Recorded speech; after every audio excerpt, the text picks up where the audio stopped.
j'ai rendu visite à ma mère en maison de retraite avec ma fille de 8 ans. Alors qu'on s'apprêtait à partir, elle m'a pris la main et m'a chuchoté. « Maman, as-tu regardé sous le lit de mamie ?»« Quoi?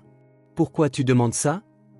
Elle frissonna et dit « J'ai vu quelque chose là-dessous, c'est mon mont glacé. » Je suis allé directement à la police. Avant de commencer l'histoire, n'oubliez pas de laisser un like et de vous abonner à la chaîne pour voir plus d'histoires comme celle-ci. Par un après-midi d'automne à Columbus, dans l'Ohio, Emily Sanders remettait le dernier livre sur l'étagère de la section jeunesse de la bibliothèque.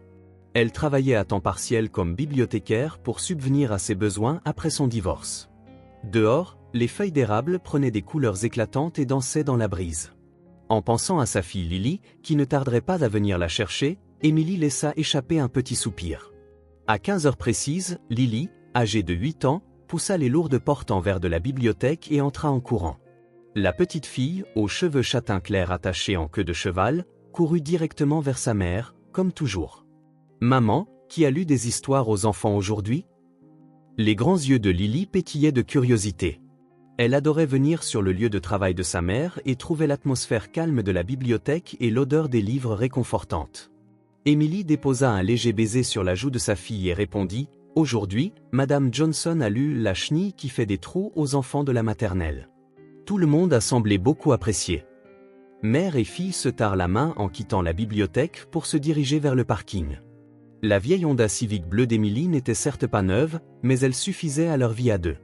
En montant dans la voiture, Lily posa des questions sur leur routine du samedi. « On va voir mamie demain, c'est bien ça ?»« Oui, c'est ça.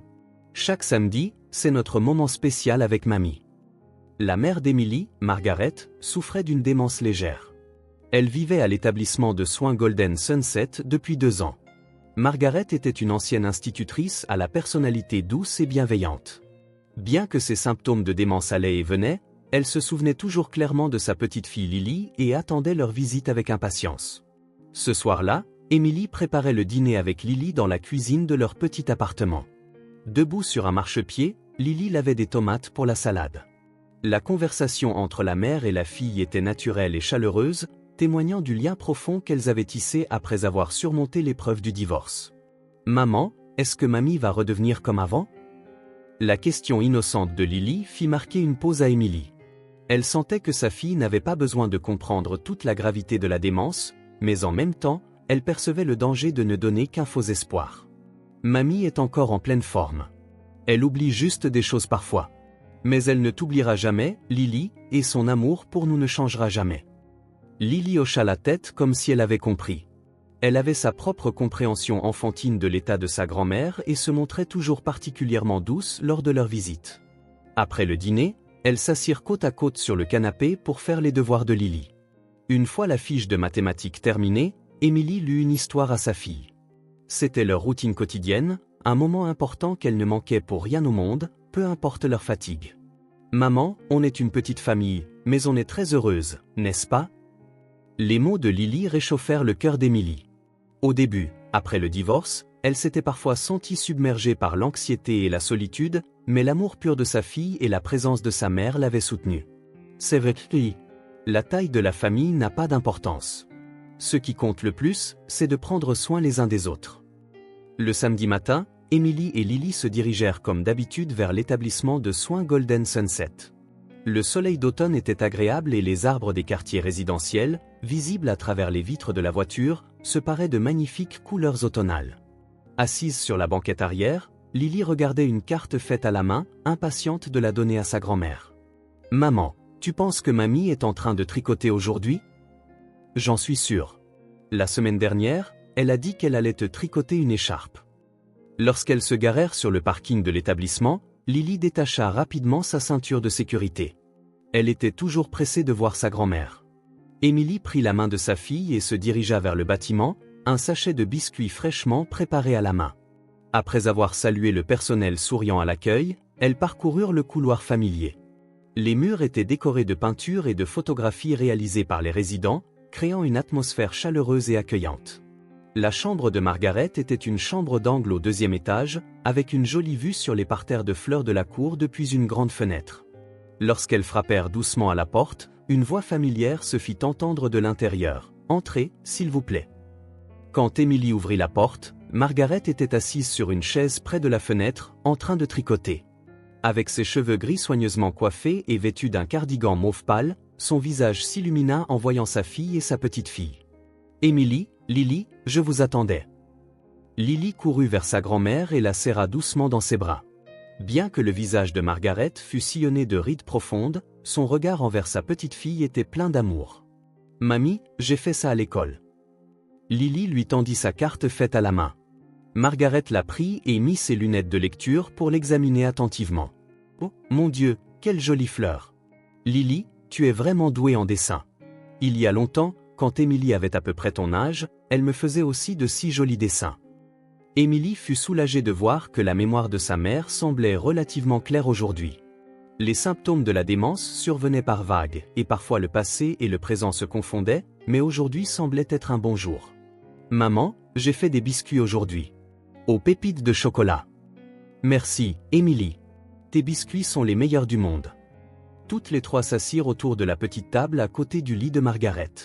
Pendant qu'Émilie disposait les biscuits sur une assiette, Margaret montra à Lily l'écharpe qu'elle tricotait. « Regarde, Lily. C'est une écharpe pour toi. Elle est à moitié finie. Je la tricote en rose, ta couleur préférée. Ouah, elle est trop belle. Merci, mamie. » En voyant la joie pure de Lily, les larmes montèrent aux yeux de Margaret. Émilie avait remarqué que les sautes d'humeur de sa mère étaient devenues plus intenses qu'auparavant, mais elle comprenait que cela faisait aussi partie de la maladie. « Maman, comment te sens-tu? Le personnel s'occupe bien de toi? » « Oui, tout le monde est très gentil, surtout le personnel de jour. Ils sont vraiment attentionnés. » Mais l'expression de Margaret s'assombrit légèrement. « Mais quoi? La nuit, parfois, j'entends des bruits étranges, mais ce n'est probablement que mon imagination. Quand on vieillit, toutes sortes de choses commencent à nous inquiéter. » Émilie balaya les propos de sa mère d'un ton léger. Le médecin avait expliqué que des hallucinations et des délires pouvaient survenir chez les patients atteints de démence. « Si quelque chose comme ça se produit, parlons tout de suite au personnel, s'il te plaît. » « Bien sûr. Mais pendant la journée, c'est très paisible et confortable. Je suis devenue amie avec Mittens, le chat de la cour. » Les yeux de Lily s'illuminèrent. « Il y a un chat? Je peux le voir? » « Bien sûr. Allons dans la cour ensemble tout à l'heure. » Les trois continuèrent de discuter de choses et d'autres en mangeant des biscuits. Émilie raconta des événements de son lieu de travail, la bibliothèque, Margaret partagea des anecdotes sur sa vie quotidienne à l'établissement, et Lily parla avec animation des événements de l'école, sous le regard attentif de sa grand-mère. « Lily, comment s'est passé ton contrôle de maths? »« J'ai eu 20/20, mamie. La maîtresse m'a félicité. »« Merveilleux, Lily, tu es vraiment intelligente. Je suis sûre que tu deviendras une femme charmante plus tard. » Margaret caressa doucement la tête de sa petite-fille. Sa main était plus fine et plus tremblante qu'avant, mais l'amour transparaissait toujours aussi clairement. Dans la chaude lumière du soleil de l'après-midi qui emplissait la pièce, elles se dirigèrent toutes les trois vers la cour. Il y avait en effet un chat au pelage gris et blanc qui, en voyant Margaret, s'approcha d'elle. « Mittens, aujourd'hui, j'ai des invités spéciaux. Ma chère petite-fille Lily et ma fille Émilie. » Le chat était amical et frotta sa tête contre la main de Lily. Lily rit joyeusement et caressa doucement le chat. En observant cette scène, Émilie se sentit rassurée de savoir que sa mère avait trouvé un soutien émotionnel dans cet établissement. « Maman, t'es-tu habituée à la vie ici? » « Oui, c'est un bien meilleur endroit que ce que j'imaginais. Tous les autres résidents sont gentils et le personnel prend vraiment bien soin de nous, surtout les infirmières de jour. Ce sont des anges. » Les mots de Margaret contenaient une satisfaction sincère.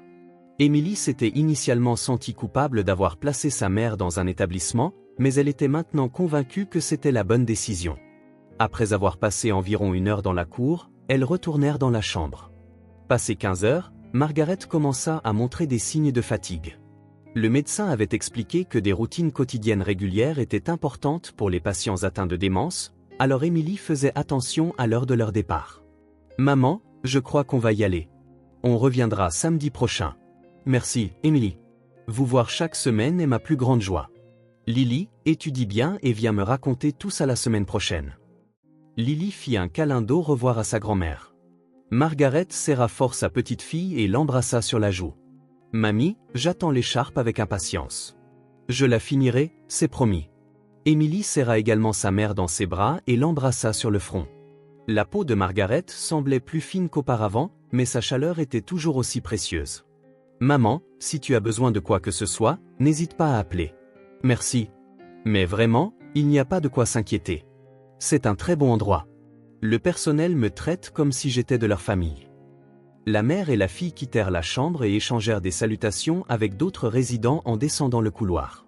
Tous avaient des expressions paisibles et satisfaites, ce qui témoignait de la bonne ambiance de l'établissement. Au moment de prendre congé à l'accueil, Jennifer, l'une des infirmières, s'adressa à Émilie, « Votre mère est une personne adorable. Elle est toujours très calme et a noué de bonnes relations avec les autres résidents. Merci.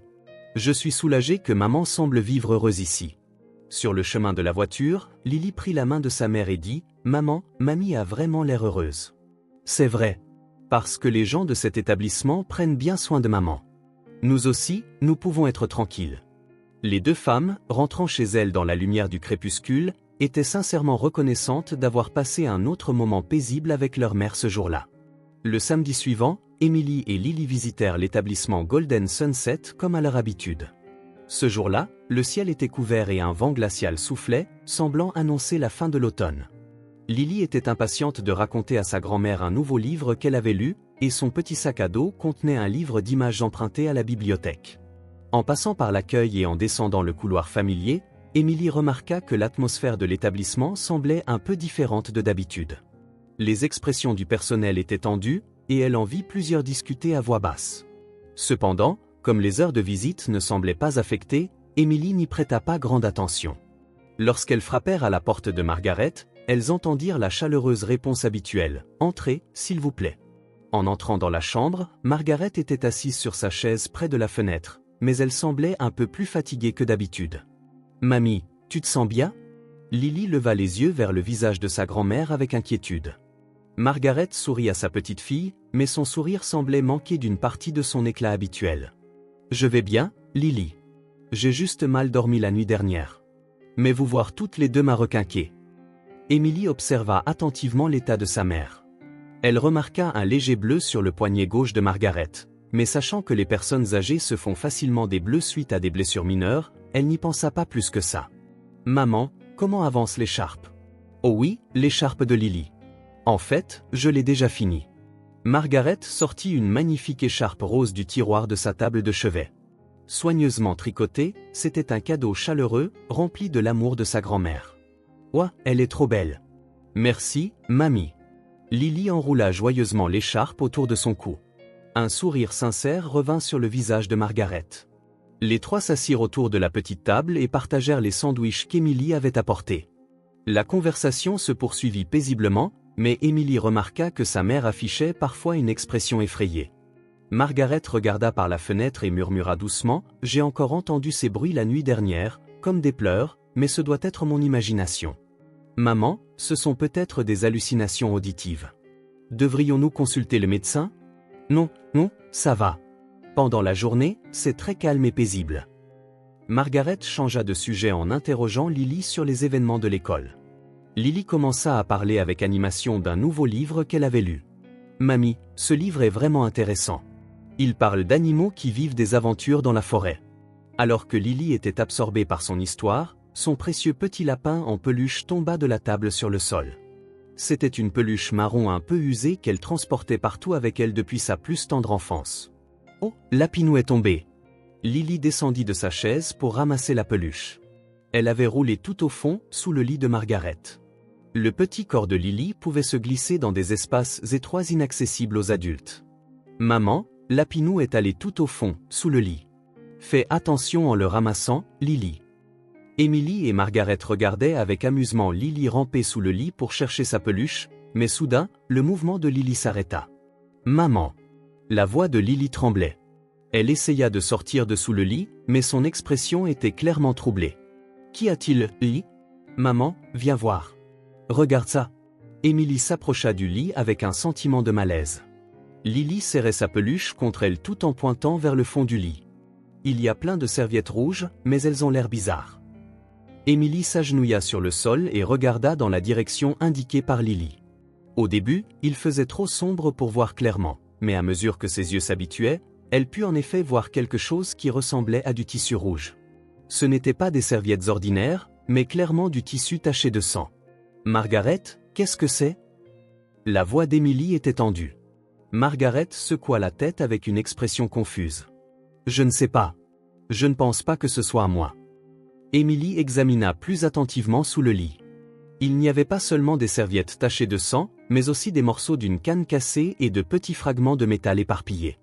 Seul le petit corps de Lily permettait de voir tout au fond du lit. « Lily, attends-là un instant. » Emily déplaça sa fille et sortit son smartphone avec des mains tremblantes. Elle sentit instinctivement le besoin de photographier cela comme preuve. Lorsqu'elle utilisa le flash pour prendre plusieurs photos, ce qui apparut dépassait ses pires craintes.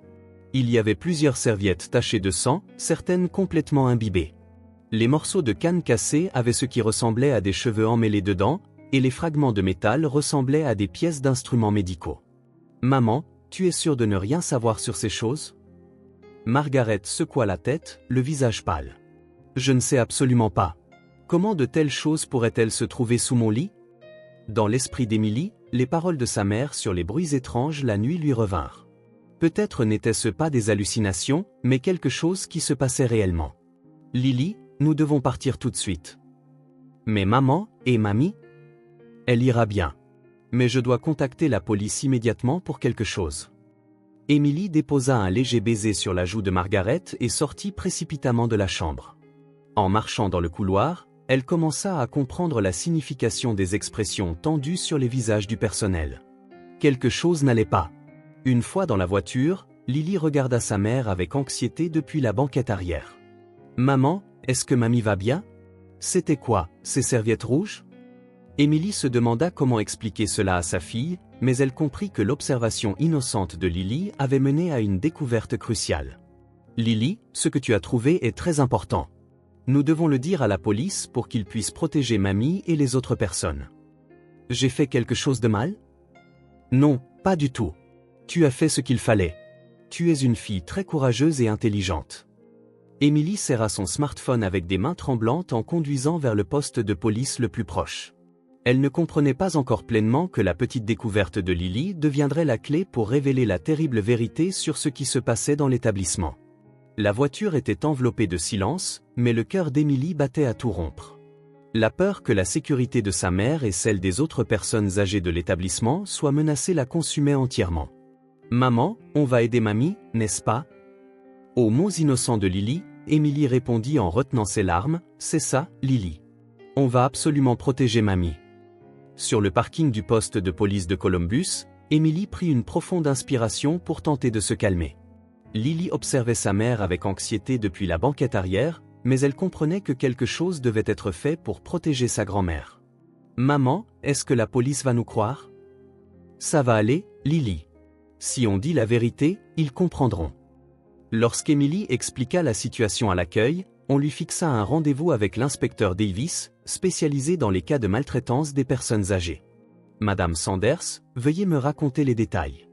Votre fille peut rester avec nous aussi. » L'inspecteur Davis s'adressa également à Lily d'un ton doux. « Lily, peux-tu me parler de ce que tu as trouvé ?»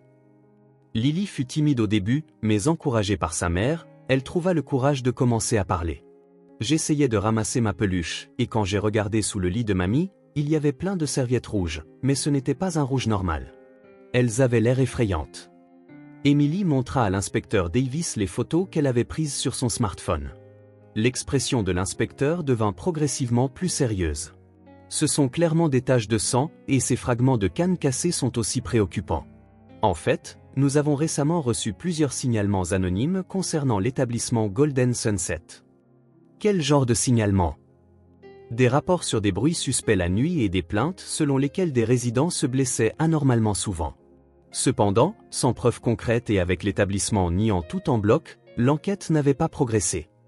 L'inspecteur Davis se leva et appela un collègue. « Nous allons commencer à enquêter sur l'établissement immédiatement. Pour assurer la sécurité de votre mère, nous organiserons également son transfert temporaire vers un autre établissement dès aujourd'hui. » Ce soir-là, une équipe d'enquête de la police arriva à l'établissement Golden Sunset. Emily et Lily attendaient anxieusement à la maison, guettant un appel de l'inspecteur. Vers 20 h, l'inspecteur Davis appela. Madame Sanders, nous avons fait une découverte importante. Grâce aux preuves que Lily a trouvées, nous avons fait des progrès significatifs. Le lendemain, Emily reçut une explication détaillée au poste de police. Lily avait été confiée à la mère d'une amie, car la discussion ne concernait que les adultes.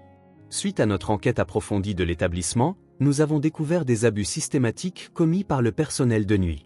Le meneur est un homme de 28 ans nommé Brian White, avec 2 autres complices. L'inspecteur Davis poursuivit son explication en consultant des documents. Brian a été embauché par l'établissement il y a 6 mois. En apparence, c'était un employé sérieux et excellent, mais en réalité, il maltraitait de manière répétée les patients atteints de démence. Pourquoi ferait-il une chose pareille? Leur mobile était un exutoire malsain pour leur stress. Avec de bas salaires et le travail exigeant de nuit provoquant une accumulation de stress, ils avaient l'idée que les patients atteints de démence ne se souviendraient de rien le lendemain. Ils ont donc choisi d'agresser des personnes vulnérables qui ne pouvaient pas se plaindre.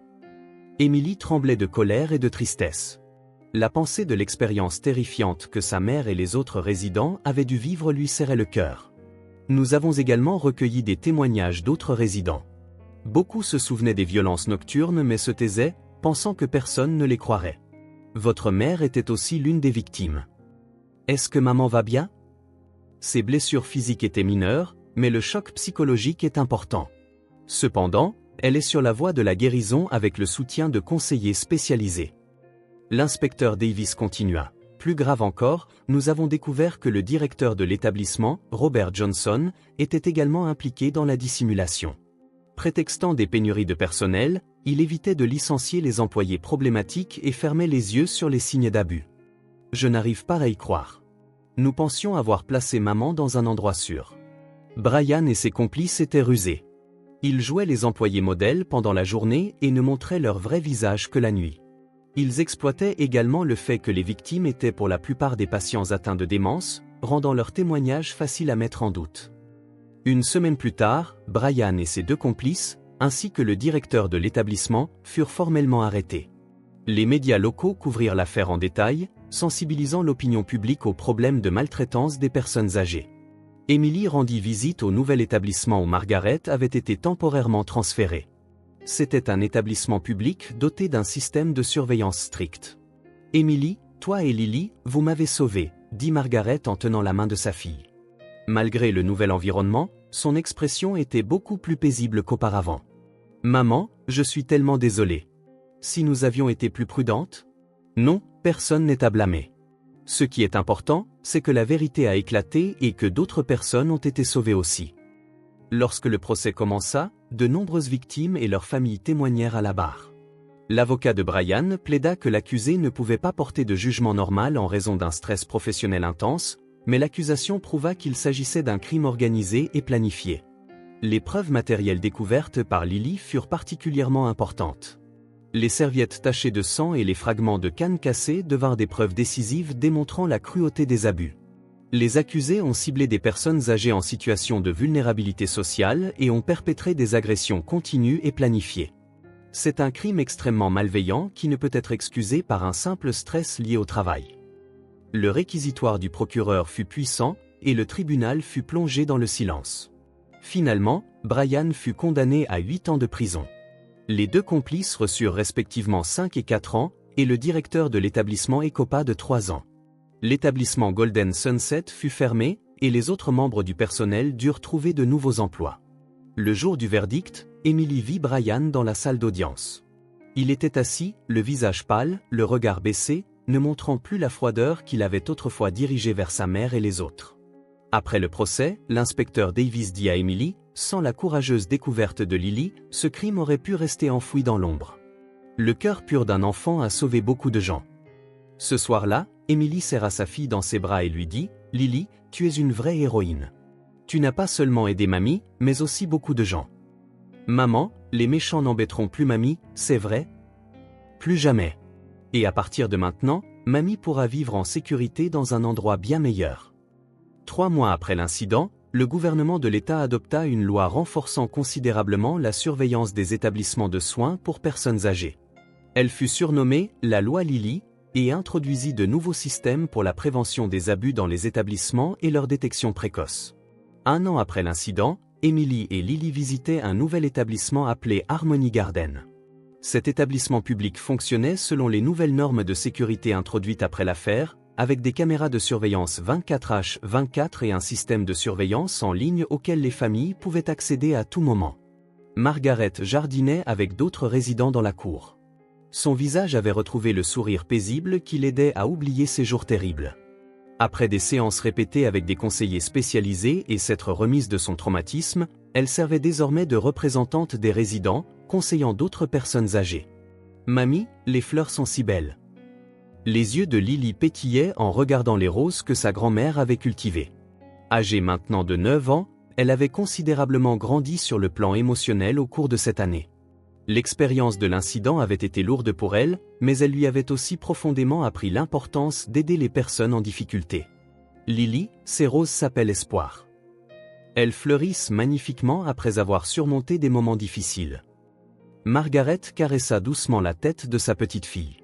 Ses symptômes de démence n'avaient pas complètement disparu, mais le fait de vivre dans un environnement sécurisé avait considérablement ralenti leur progression. Emily observait la conversation entre sa mère et sa fille avec un sourire chaleureux.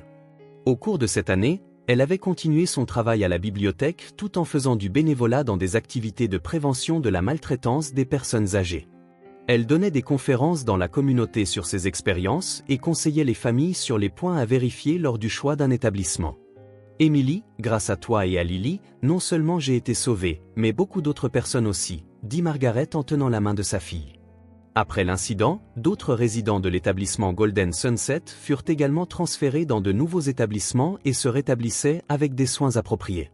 Certains se réconcilièrent même avec leur famille, montrant que la révélation des abus entraînait parfois des résultats positifs inattendus.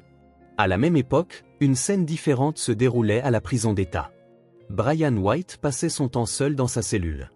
Au sein de la prison, les autres détenus jetaient un regard froid sur les auteurs de crimes contre les personnes âgées, et il vivait un isolement quotidien. Particulièrement frappant était le traitement qu'il recevait de la part de codétenus septuagénaires. La froideur qu'il avait autrefois dirigée vers les personnes âgées était maintenant dirigée contre lui. Il était ignoré pendant les repas, exclu des travaux de groupe et parfois soumis à du harcèlement verbal. Juste parce que t'es jeune, tu crois que tu peux te moquer des vieux? À travers les mots d'un détenu de longue date, Brian commença à comprendre pour la première fois les sentiments de ses victimes. La peur d'être en position de vulnérabilité, l'humiliation de voir sa dignité bafouée, le désespoir de chercher de l'aide sans que personne n'écoute.